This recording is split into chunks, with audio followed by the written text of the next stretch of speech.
Hasil survei terbaru Carta Politika Indonesia menunjukkan bahwa sebagian besar publik menilai terdapat penyalahgunaan wewenang dalam putusan MK terkait batas usia Capres-Cawapres.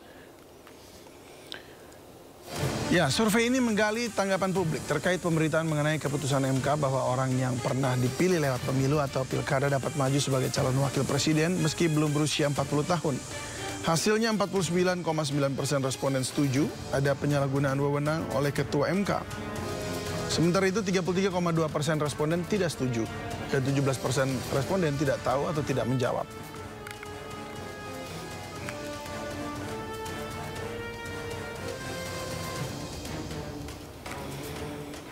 Ketua Mahkamah Konstitusi Anwar Usman terancam sanksi pemberhentian dan pidana terkait dugaan pelanggaran etik dalam putusan batas usia Capres-Cawapres. Sementara itu sebagian besar publik menilai terdapat penyalahgunaan wewenang dalam putusan MK terkait batas usia Capres-Cawapres. Untuk mengulasnya kami sudah bersama pemimpin redaksi MNC Trijaya Network, Gaib Maruto Sigit. Selamat sore, Bung Gaib. Sore, David. Nah, ini melihat setelah beberapa waktu sidang ini, MK-MK, Anda melihat arahnya kemana nih? Apakah memang ini sudah berhasil membuktikan bahwa ada penyalahgunaan wewenang maupun juga adanya konflik of interest? Ini memang pengumumannya besok ya? Besok. Selasa pagi kalau nggak salah ya. Ngeri memang ini pengumuman. Karena menjelang akhir pendaftaran tanggal 8. Iya. Jadi kalau memang keputusannya, kan keputusan itu ada dua ya, ada tiga ya. Teguran, peringatan, ya, sama pemberhentian. Betul. Teguran tuh, bro, Paman Usman, jangan gitulah gitu tuh. Teguran omongan dan teguran tertulis. Atau peringatan. Peringatan tuh, Anda jangan sekali lagi ya. Kalau sekali lagi Anda saya pecat. Yang ketiga pemberhentian. Pemberhentian pun ada dua. Pemberhentian tidak hormat dan pemberhentian dengan hormat. Nah, dengan ekspektasi publik yang tadi dari Carta maupun dari yang kita lihat di sosial media, di media massa, publik menginginkan sepertinya memang ini ada pelanggaran etik sehingga ada sanksi dan diberhentikan. Itu kira-kira yang diharapkan supaya marwahnya MK bisa kembali lagi. Persoalannya kan yang dilaporin bukan cuma Usman, ada semuanya, ada tiga, semuanya kata Pak Jimli bermasalah semuanya. Iya. Nah, setelah itu apa? Setelah misalkan sanksinya bersalah, ada pelanggaran, diberhentikan, apakah ini akan membatalkan keputusan kemarin? Berdasarkan aturan main di undang-undang, putusan MK itu mengikat dan berlaku pada saat itu juga. Tapi kalau memang MK ini punya terobosan hukum baru, ya kenapa tidak? Jadi ini memang kenapa tidak apa nih maksudnya? Ya kenapa tidak dilakukan? Kalau memang ada terobosan baru, walaupun di undang-undang tidak memungkinkan sebenarnya. Tapi kalau ada terobosan ya boleh-boleh juga. Namanya hukum kan bisa ada jurisprudensi, bisa ada hal-hal yang tidak terduga. Makanya kita akan lihat apakah besok anekdotnya apakah MK akan menjadi WKWK.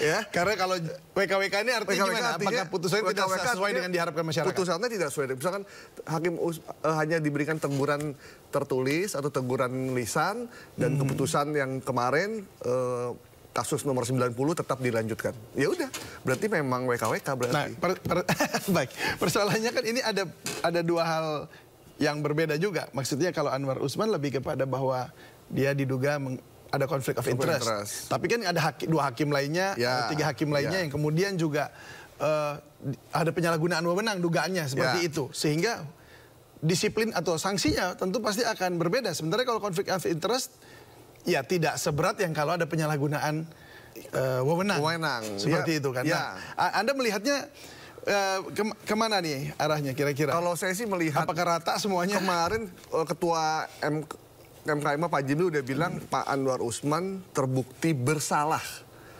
Akan diumumkan detailnya hari Selasa tanggal 7. Itu kan udah kode tuh kan? Udah kode.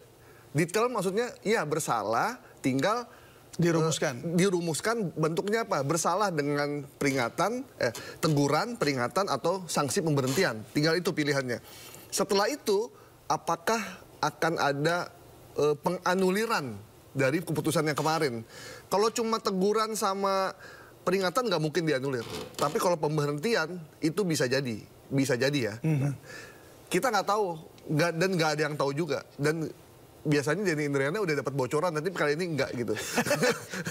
Tapi kalau kita di media melihat berdasarkan analisa yang kita lakukan, media sosial yang muncul di timeline kita masing-masing, obrolan di warung kopi, warung Tegal, semuanya bilang MK harus melakukan sanksi yang tegas terhadap Ketua MK Anwar Usman.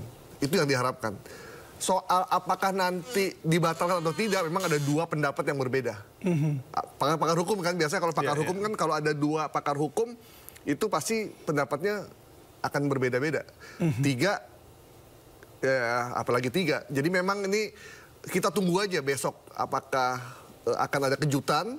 Kalau ada kejutan, apakah KPU siap? KPU udah bilang kalau nanti keputusan MK adalah membatalkan kasus nomor 90, maka KPU akan meminta pendapat dari pakar hukum. Apakah ini bisa dilanjutkan atau tidak.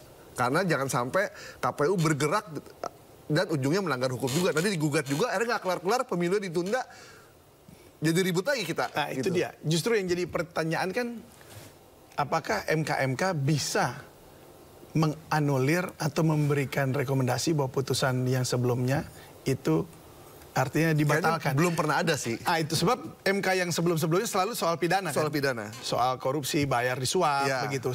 Sementara yang ini lebih soal kepada etis dan etika. Cuma memang ini memang jadi seru sekali. Jadi seru sekali. Besok seluruh mata orang Indonesia akan melihat, dan Pak Jimli akan menjadi orang yang akan menentukan kualitas hukum dan demokrasi kita. Apakah dia akan menjadi negarawan atau dia hanya akan jadi sosok yang WKWK itu tadi.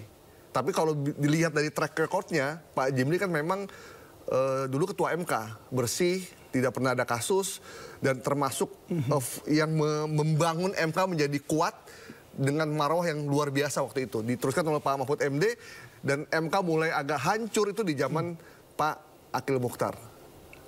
Iya, kira-kira begitu. Nah ini kan ada juga persepsi publik ya, bahkan mungkin ada kemarin kalau salah Pak Habibur Rahman kalau tidak salah mengatakan bahwa ini seperti kayak ada rekayasa sebenarnya untuk menjatuhkan Gibran yang maju sebagai cawapres. Nah ada dua nih di tengah masyarakat, bahwa yang satu memang mengharapkan MK marwahnya kembali, tapi ada satu lagi yang mungkin juga inginnya sebenarnya yang mendapat keuntungan tadi ini batal jadi dapat keuntungan. Itulah. Nah, ini kalau Anda melihat seperti apa nih sekarang ini? Apakah murni semuanya akhirnya kepada marwah atau tetap terbelah? Kalau saya sih nggak kaget ya. Inilah konsekuensi kalau persoalan hukum itu udah masuk ke ranah politik.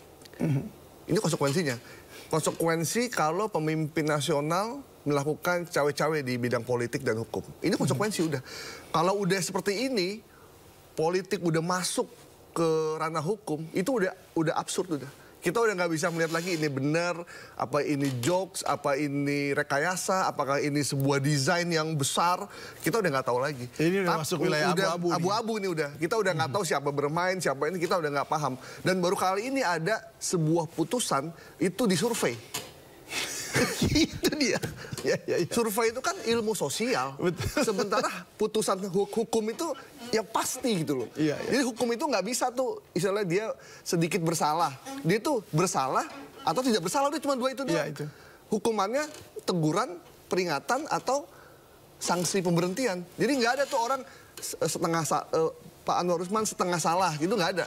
Kalau dan nggak ada margin error di putusan hukum. Kalau di survei ada gitu. Makanya respon awalnya dari para pakar akademisi itu murni sebenarnya. Mereka hanya melihat kasus hukum ini menciderai karena melanggar undang-undang. Tapi setelah itu masuk ke ranah politik, itu udah luar biasa.